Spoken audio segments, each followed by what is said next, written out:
મારી તબિયત આજ જરાય સારી નહીં હો. તમારા લોકોને જે બનાવો એ બનાવીને ખાઈ લો. આરતી, હા પપ્પા. બેટા તાર મમ્મીની તબિયત ખરાબ છે, આજ કામ તારે ને મારે જ કરવાનું છે. અચ્છા એવું છે? હા તો કઈ નહીં, કચરો વાળ દઉં, તમે તમારી રીતે બનાવી લો.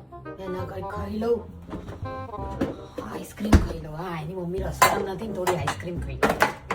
હે, આઈસ્ક્રીમના ડબ્બામાં આદુ? એ આલી ગાડી થઈ છે.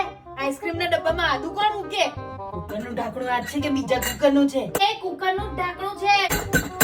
એ આ ઢાંકણું કેમ બંધ નહીં થતું? એ અહીંયા લેતા આવ. લો. હે, તું તો જાદુગર નીકળી. વાહ, કુકર બંધ કરી નાખ્યું.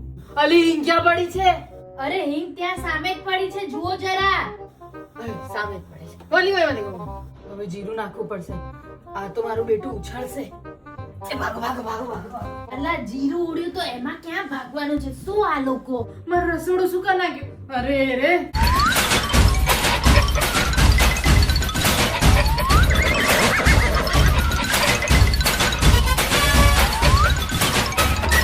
એ તાર મમ્મી સારું થઈ ગયું કે શું? હા પપ્પા, લાગે છે ઠીક તો થઈ ગઈ છે.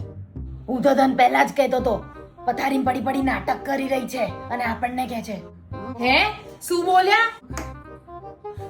સાંભળી ગઈ લાગે. એક તો આટલી બીમાર છું, અહીંયા એને પાછું કામ કરું છું કે તમને લોકોને કરવું ના પડે, અને પાછા મને જ કહો છો કે હું નાટક કરું છું. એ મેં કશું નહીં કીધું. પથારીમાં પડી એમાંય તમને લોકોને નહીં જોવાતું? હું તો કશું નહીં બોલ્યા. તમે જ બોલ્યા છો, સાંભળ્યું? મેં જૂઠું ના બોલ્યો, બધું સાંભળતી હતી. આ આરતીના લીધે બધું થાય છે. મેં શું કર્યું છે? હું તો કચરો વાળતી હતી. જો આટલી મોટી ઢાંડી છે તોય મારે ઊભું થઈને કામ કરવું પડે. મેં શું કર્યું મમ્મી? જતી રહે અંદર.